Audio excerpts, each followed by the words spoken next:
우리에게 주시는 하나님의 말씀은 사도행전 4장 23절부터 37절입니다.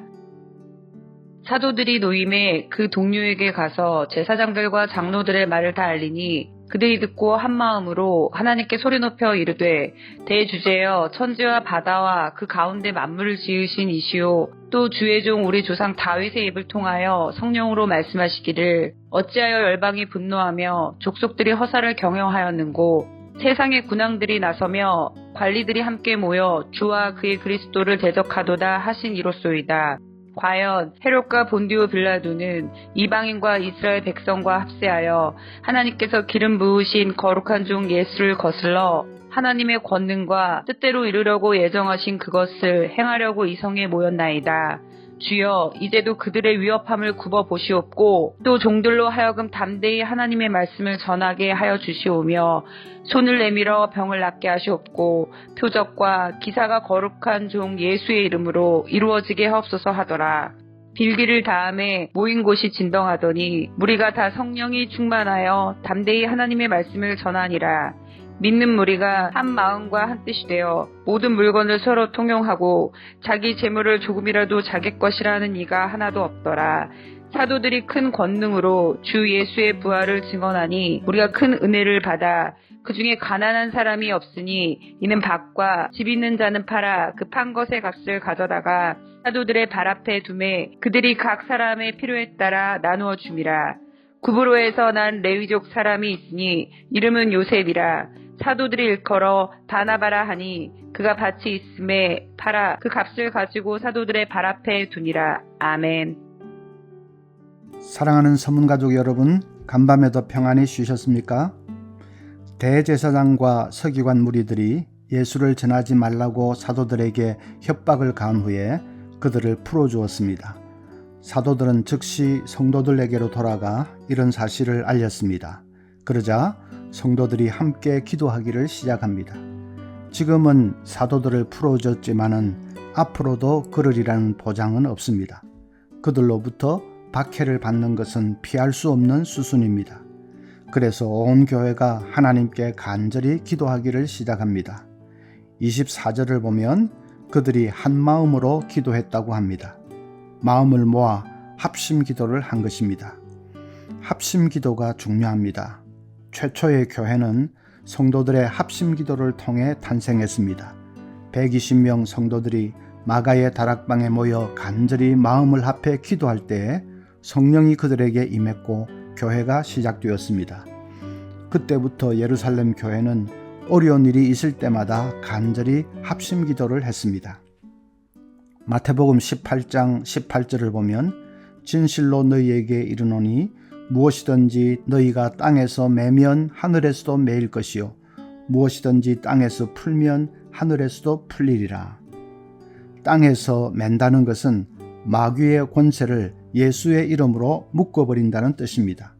우리의 싸움은 혈과 육에 대한 싸움이 아니라 공중권세 잡은 자 마귀와의 싸움입니다. 이 마귀와의 싸움을 위해 가장 강력한 무기가 합심기도입니다. 고린도후서 10장 3절부터 너희가 육신으로 행하나 육신에 따라 싸우지 아니하노니 우리의 싸우는 무기는 육신에 속한 것이 아니요 오직 어떠한 진도 무너뜨리는 하나님의 능력이라.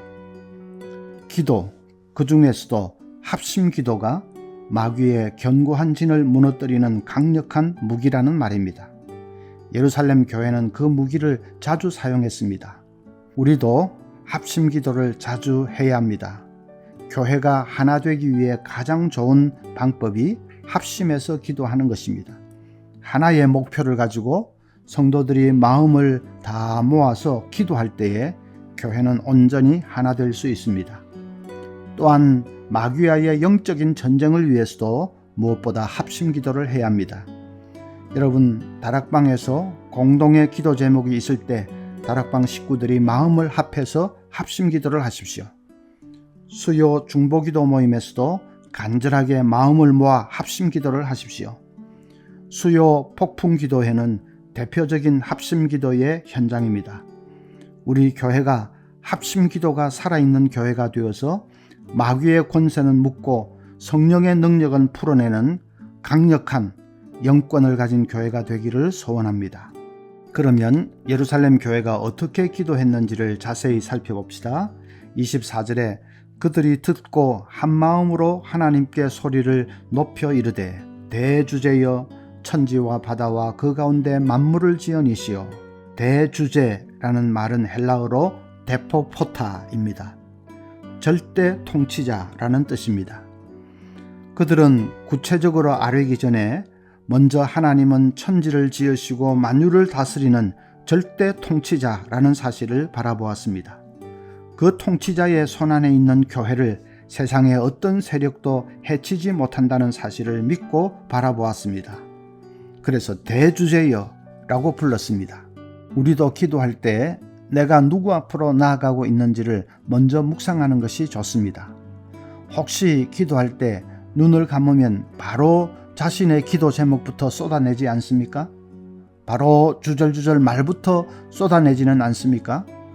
그러지 말고 내가 지금 누구 앞에 나왔는지, 내가 누구에게 아뢰는지를 잠시 묵상하십시오. 말씀으로 천지 만물을 창조하신 무한히 크고 전능하신 분 앞에 나왔습니다. 민족과 열방을 통치하시는 주권자 하나님, 대주제 하나님 앞에 서 있습니다. 인간의 생사 화복을 주장하시는 하나님, 문을 열면 닫을 자가 없고 닫으면 열 자가 없는 능치 못함이 없으신 하나님 앞에 서 있습니다. 우리를 너무나 사랑하셔서 독생자를 주시기까지 하신 사랑의 하나님 앞에 서 있습니다. 기도하기 전에 그 하나님을 바라보고 묵상하십시오. 그러면 저절로 입술이 열리고 기도가 터져 나옵니다. 마음이 담대해지고 간절해지고 그래서 기도의 제목들이 쏟아져 나옵니다. 그렇게 기도해야 합니다. 또 29절을 보면 주여 이제도 그들의 위협함을 굽어보시옵고 또 종들로 하여금 담대히 하나님의 말씀을 전하게 하여 주시오며. 예루살렘 성도들은 어려움을 없애달라고 기도하지 않고 자신들을 더 강하게 해달라고 기도했습니다.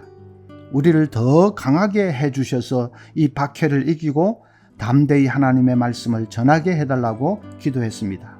우리도 그렇게 기도해야 합니다. 여러분, 만약에 배를 타고 항해를 하는데 앞에 암초가 가로막고 있으면 그 암초를 제거해달라고 기도하는 것이 좋겠습니까? 강물이 불어서 암초를 다 덮어버리고 그 위를 달리게 해달라고 기도하는 것이 좋겠습니까? 우리는 보통 암초를 없애달라고 기도합니다. 사도 바울도 그랬습니다. 자기 육체에 가시가 있는데 고질적인 병이지요. 그 육체의 가시를 없애달라고 기도했습니다. 병만 없으면 더 전도를 잘할 수 있을 것이기에 병을 고쳐달라고 기도했습니다. 그런데 주님의 응답은 달랐습니다. 내 은혜가 내게 족하다. 내 능력은 약한 데서 온전해지느니라 라고 하셨습니다. 병을 고쳐주지 않았습니다. 병이 있기 때문에 더 철저하게 하나님만 의지하게 되고 그럴 때 성령 충만해서 더 놀라운 사역을 할 수 있다는 것입니다.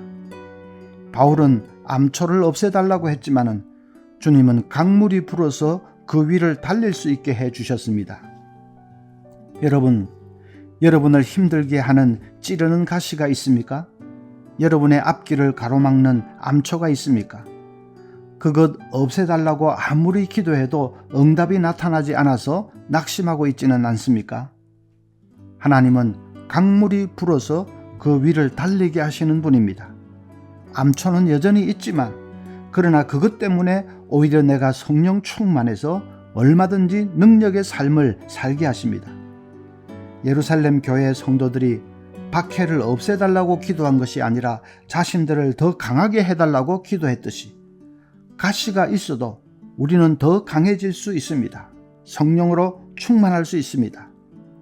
가시를 없애주시면 감사하지만은 없애주지 않을 때도 하나님의 다른 뜻이 있음을 믿고 여러분 낙심하지 말고 끝까지 하나님만 의지하고 나아갈 수 있기를 바랍니다.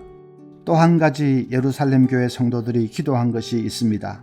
30절에 보면 손을 내밀어 병을 낫게 하시옵고 표적과 기사가 거룩한 종 예수의 이름으로 이루어지게 하옵소서 하더라. 자기들 손으로 안수하는 자마다 병이 낫게 해달라. 표적과 기사가 나타나게 해달라. 좀 욕심이 많은 기도 같지 않습니까? 자신들을 통해 놀라운 기적이 나타나게 해달라는 것은 담대하다 못해 좀 무모한 기도 같지 않습니까? 그것은 목적이 뭐냐에 따라 다릅니다. 조금이라도 자기들의 인간적인 욕망이 개입되어 있다면 그건 무모한 기도입니다. 그러나 그것이 아니고 전적으로 주님의 영광을 위해서라면, 복음을 전하기 위해서라면 얼마든지 그렇게 기도할 수 있습니다. 31절에 빌기를 다음에 모인 곳이 진동하더니 무리가 다 성령이 충만하여 담대히 하나님의 말씀을 전하니라. 응답이 나타난 것이지요. 응답이 나타난 것을 볼 때 그들의 기도는 무모한 것이 아니라 하나님이 기뻐 받으시는 기도였다는 것을 알 수 있습니다. 우리 주님도 하나님의 나라와 그 의를 먼저 구하라. 그리하면 이 모든 것을 너희에게 더하시리라 라고 하셨습니다. 하나님의 나라와 그 영광을 위해서 구하는 것이 분명하다면 우리는 무엇이든지 기도할 수 있습니다. 병 낫기를 위해서 기도하고 표적과 기사가 나타나기를 위해서 기도할 수 있습니다. 우리도 VIP들 구원을 위해서 하나님 기적의 역사를 일으켜 주세요 하고 기도해야 합니다. 도무지 말로서는 깨닫지 못하는 완고한 사람에게 기적을 일으켜서라도 그 강팍한 마음을 깨트려 주세요 하고 기도해야 합니다. 병이 낫는 것도 기적이지만 병을 앓으면서도 하나도 두려워하지 않고 하늘의 평강으로 충만한 것도 기적 아닙니까? 어느 쪽이든지 VIP가 기적을 보게 해달라고 기도해야 합니다. 요즘같이 어려운 때 사업이 잘 풀리는 것도 기적이지만 사업이 풀리지 않는데도 하나도 걱정하지 않고 오히려 감사가 충만한 것도 기적 아닙니까? VIP가 어느 쪽이든지 하나님의 기적을 보게 해달라고 기도해야 합니다. 오늘 말씀을 묵상하면서 예루살렘 성도들의 담대한 기도를 우리 마음에 담을 수 있어야 하겠습니다. 그들은 어려움을 없애달라고 하지 않고 자기들이 더 강하게 해달라고 기도했습니다. 오직 복음이 전파되기 위해서 예수의 이름으로 표적과 기사가 나타나게 해달라고 기도했습니다. 그 담대한 기도가 우리의 기도가 되기를 바랍니다. 그리고 또 한 가지 VIP들이 우리 교회에 잘 정착을 하고 이제 그들의 믿음이 자랄 수 있도록 기도해야 되겠습니다. 그리고 여러분 개인의 기도 제목으로 기도할 수 있기를 바랍니다.